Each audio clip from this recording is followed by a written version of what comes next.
Kami menurunkan hujan dari langit, lalu memberimu minum dengan air itu. Pernahkah kamu memperhatikan air yang kamu minum? Kamukah yang menurunkannya dari awan? Mengapa kamu tidak bersyukur? Kami telah meniupkan angin untuk mengawinkan, maka kami menurunkan hujan dari langit, lalu memberimu minum dengan air itu. Sedangkan kamu bukanlah orang-orang yang menyimpannya. Al-Quran Surat Al-Hijr ayat 22. Sungguh kami benar-benar telah mempergilirkan hujan itu di antara mereka agar mereka mengambil pelajaran. Akan tetapi kebanyakan manusia tidak mau bersyukur, bahkan mereka mengingkari nikmat. Al-Quran Surat Al-Furqan ayat 50. Dan ingatlah ketika Tuhanmu memaklumkan, sesungguhnya jika kamu bersyukur, niscaya aku akan menambah nikmat kepadamu. Tetapi jika kamu mengingkari nikmatku, maka pasti azabku sangat berat. Al-Quran Surat Ibrahim ayat 7. Pernahkah kamu memperhatikan air yang kamu minum? Quran Surat Al-Baqiyah ayat 68. Kamukah yang menurunkannya dari awan, ataukah kami yang menurunkan? Al-Quran Surat Al-Baqiyah ayat 69. Sekiranya kami menghendaki, niscaya kami menjadikannya asin. Mengapa kamu tidak bersyukur? Al-Quran Surat Al-Baqiyah ayat 70. Assalamualaikum warahmatullahi wabarakatuh. Ribuan tahun kelola hujan yang benar ditemukan di Indonesia. Hujan wajib dikelola, jangan terbuang, oleh Djoko Suryanto. Makalah ini saya sampaikan dalam webinar Hari Air Dunia pada tanggal 22 Maret tahun 2025 dengan tema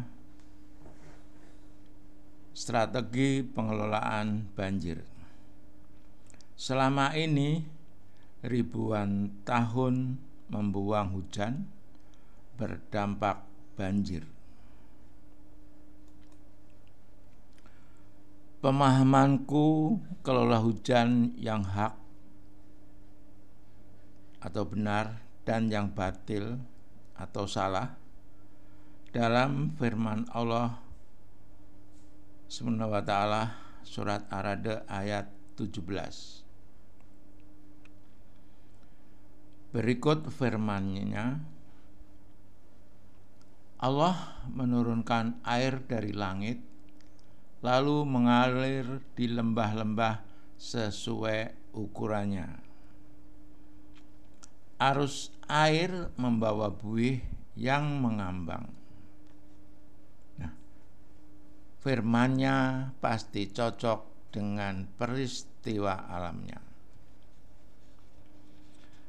Animasi ini adalah bukti peristiwa alamnya. Kalau sedang turun hujan di lembah-lembah, ada arus dan ada buih. harus membawa buih yang mengambang. Nah, ini persis peristiwa alamnya sama dengan firman Allah, perkataan Allah. Terbukti firman-Nya pasti cocok dengan peristiwa alamnya. Allah membuat perumpamaan tentang hak dan batil melalui buih dan yang bermanfaat bagi manusia. Nah, ini buih inilah yang batil melalui buih, dan yang bermanfaat bagi manusia. Nah, ini yang hak. Penjelasannya, buih akan hilang, tidak berguna, sedangkan yang bermanfaat bagi manusia akan menetap di dalam bumi. Nah, saya beri penjelasan sesuai animasinya tadi dalam surat Ar-Ra'd ayat 17. Harus membawa buih. Nah, ini yang batil, ini yang hak. Allah membuat perumpamaan tentang hak dan batil melalui buih. Nah, batil melalui buih dan yang berhak, yang bermanfaat bagi manusia. Nah, ini yang hak.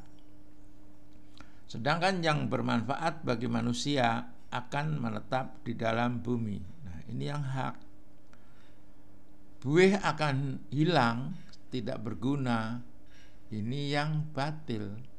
Ini buih ini kalau kena tertiup angin, ini hilang. Nah, itulah petunjuk kelola hujan dari Allah SWT. Jadi hujan jangan terbuang. Nah, kalau terbuang ini batil. Ini skematis kelola hujan yang kalau turun di das atau di bumi ini seperti ini. Ini profil memanjang satu das. Nah, ini dataran banjir. Jadi hujan atau run off terbuang semua selama ini. Ya karena memang tidak dikelola, dibiarkan sesuai kondisi saat sekarang ini. Jadi hujan run off mencari tempatnya secara sendiri karena oleh manusia hujan tidak dikelola. Nah, seperti ini. Inilah yang batil selama ini. Ya, yang harusnya di sini diresapkan. Hujan yang wajib dikelola, diresapkan, ditampung, disimpan, dipanen. Nah, inilah kawasan pabrik air. Kalau hujan disimpan, ini kan. Jadi inilah strategi untuk pengelolaan banjir yang benar. Hujan itu harus dikelola. Hujan wajib dikelola. Pemahamanku terbukti disampaikan oleh pernyataan pakar-pakar ilmiah dan Bapak Ustadz Dr. Adi Hidayat LCMA. Berikut cuplikan beberapa video YouTube dari bapak-bapak tersebut. Kemudian kita sekarang reformasi yuk. Kalau kita punya hujan sekarang ini, cepat alirkan, atuskan ke sungai, buang ke laut. Air hujan tuh kayak gitu sekarang nasibnya itu. Mbak Rosita, ya nggak Mbak? Nggih, Pak. Ya, ada hujan dikit aja langsung buatkan saluran drainasi buang. Iya, ini saya kayaknya nih Pak, jadi habis pada sharing session sore ini, teman-teman, Bapak Ibu sekalian, besok pada nampung air hujan di depan rumah.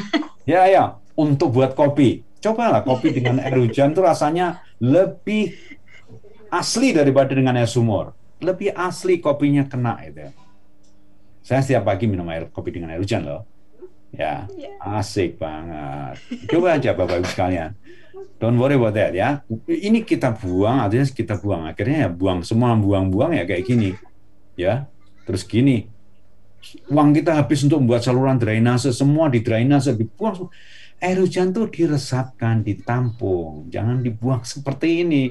Pemerintah juga harus menyadari, tidak semua dana itu untuk drainasi. Kalau Bogor itu drainasi diperbaiki, Jakarta tenggelam.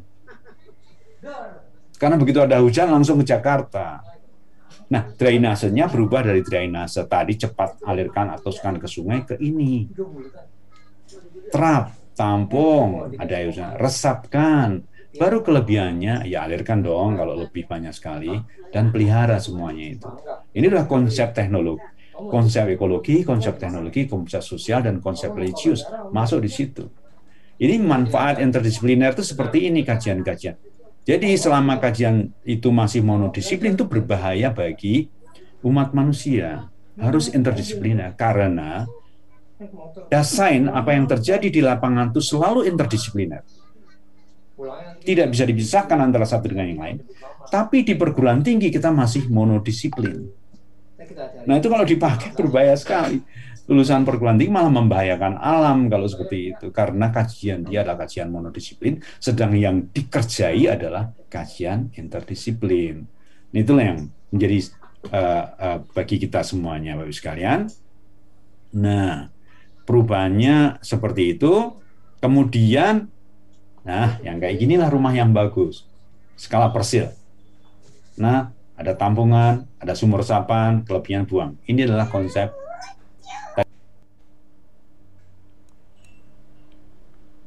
Sungai. Kalau banjir kemudian kita tanggul, kita luruskan sungainya, kita sudah melakukan itu 50 tahun. Mohon Pak Emil, saya mengambil angle yang lain ya Pak Emil Dada.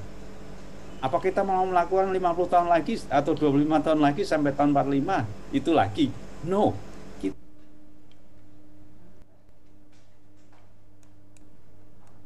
Saya kira itu Pak, kesimpulannya adalah bencana banjir, keringan, dan polusi dapat mengungkit gerakan masyarakat untuk tidak menyerah.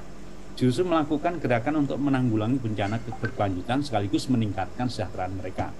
Mendanai gerakan-gerakan berbasis sangat perlu. Ini nomor 2 ini mohon maaf ini menggantikan proyek-proyek besar ya. Artinya saya sudah merasa ini kalau kita teruskan, kita sudet sungai kita ini, kita talut sungai kita ini nggak selesai. Bukankah Jakarta sudah ditalut semuanya, juga banjir tetap jalan. Jadi coba kita ganti penghijauan, ekologi, masyarakat semuanya. Kalau masyarakatnya kuat menghadapi bencana, kita selamat ya selamanya. Mereka tahu bagaimana menyingkir dari masalah itu, mereka tahu bagaimana memanfaatkan ketika tidak ada bencana.